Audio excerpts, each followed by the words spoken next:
Hello दोस्तों, कैसे हो आप सभी। आज मैं आपके लिए कहानी लेकर आई हूँ, माँ मुझे माफ़ कर दो। सोनल दोपहर का खाना निपटा कर कमरे में आकर लेट गई और रोने लगी। आज उसे अपनी माँ की बहुत याद आ रही थी और वह रोते रोते अपने बचपन में पहुँच गई। जब से वह समझने लायक हुई थी, उसने कभी भी अपनी माँ का आदर नहीं करा था, क्योंकि पापा भी मम्मी की ज़्यादा कदर नहीं करते थे। पापा पढ़े लिखे एक अच्छे पद पर थे और दादाजी ने जिद करके अपने दोस्त की बेटी के साथ उनकी शादी करवा दी। उन्हें उन्हें पत्नी का दर्जा तो दिया, पर मन से कभी सम्मान नहीं दिया, क्योंकि मम्मी ज़्यादा पढ़ी लिखी नहीं थी। पापा मम्मी को अपने लायक कभी नहीं समझा। पर छोटा भाई मम्मी से बहुत प्यार करता था। मम्मी के लिए कभी मुझसे तो कभी पापा से लड़ने लगता। मेरी पढ़ाई आराम से हो सके, इसलिए मम्मी मेरे सारे काम आगे से आगे करती रहती थी। परीक्षा के दिनों में मैं रात में पढ़ती तो मेरे पास स्वेटर बुनने या कोई कढ़ाई का काम लेकर बैठ जाती, और जब मैं थकने लगती तो मेरे लिए गर्मा गर्म दूध या कॉफ़ी बना लाती। पर मुझे उनका यह करना भी पसंद नहीं आता। पता नहीं मम्मी क्यों पूरा दिन चिपकी रहती है, जैसे उनके यहाँ बैठने से मुझे कोई मदद मिल जाएगी। फिर भी वह पेपर के दिनों में कभी बादाम का दूध, कभी फ्रूट, कभी सूप देने में लगी रहती। मैं सोचती, मम्मी की दुनिया पूरा दिन खाने पीने के चारों तरफ घूमती रहती है। इन्हें तो पढ़ाई की कोई कीमत ही नहीं है। जब भी मेरे अच्छे नंबर आते तो मैं अपनी मेहनत का फल समझती।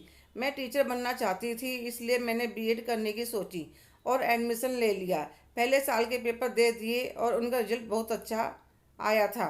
इतने में पापा ने मेरे लिए रिश्ते देखने शुरू कर दिए। मैंने पापा से कहा, पहले मेरी बीएड पूरी हो जाने दो, फिर शादी करना। तो कहने लगे, बेटा रिश्ता देखने में भी टाइम लगता है। फाइनल पेपरों में 4 महीने बाकी थे। किसी ने पापा को रजत के बारे में बताया। पापा देखने गए तो उन्हें रजत बहुत पसंद आई। छोटा सा परिवार था, मम्मी पापा और रजत और उनके दादाजी। बहन की शादी हो चुकी थी। रजत एक मल्टीनेशनल कंपनी में काम करते थे। पढ़ा लिखा मॉडर्न परिवार था। पापा ने उनके परिवार को घर आने के लिए कहा। मैं और रजत एक दूसरे से मिले और रिश्ता पक्का हो गया। अब 20 दिन के अंदर शादी कर मैं ससुराल आ गई। 10 दिनों के लिए हनीमून पर गए। आने के बाद सासू माँ ने पहली रसोई की रस्म करवाई और 2 दिन बाद घर की सारी जिम्मेदारी मेरे जिम्मे कर दी। बहू पूरी उम्र हो गई, अब तुम संभालो अपना घर बार। तो मैंने भी सोचा, घर में काम ही कितना है, बर्तन सफाई कपड़े के लिए तो मेड आती ही है। जितना मैंने सोचा था इतना आसान नहीं था। एक तो मुझे काम करने की ज़्यादा आदत नहीं थी। इन माँ बेटों को बिल्कुल गर्मा गर्म खाना खाने की आदत थी। दादाजी के लिए अलग से कम मसालों का खाना बनाया जाता था। दादाजी की दवाइयों की जिम्मेदारी भी मेरे ऊपर थी।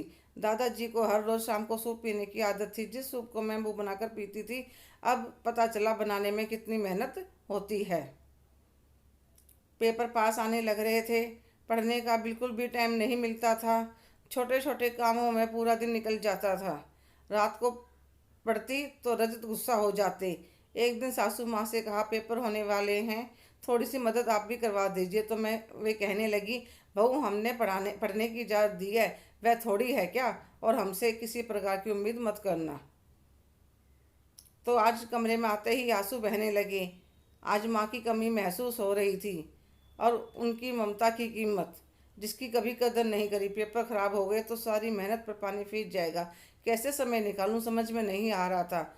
शाम को अपने कमरे से निकल चाय बनाने के लिए किचन में जाती हूँ और सासू माँ का फ़ोन बज उठा।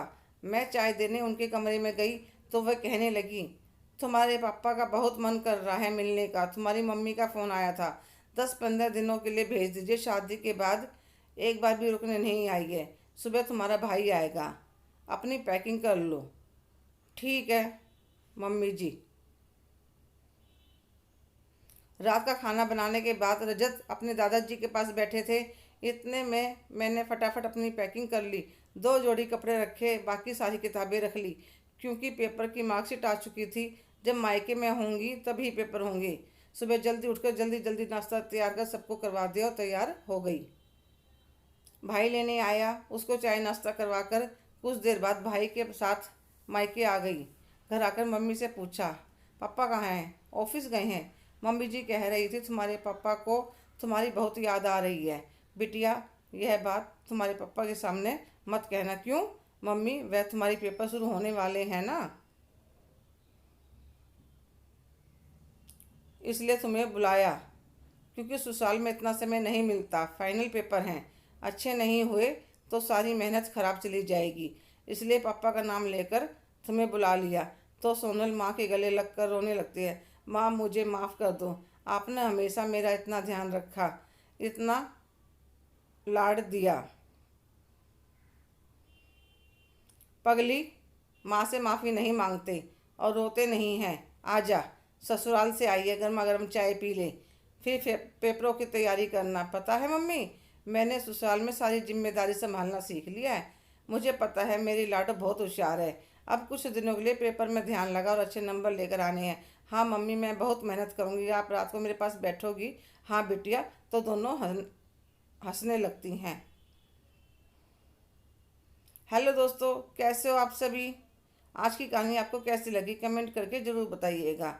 अगर आप मेरे चैनल पर नए हैं तो लाइक, शेयर, सब्सक्राइब करना ना भूलें प्लीज़। धन्यवाद।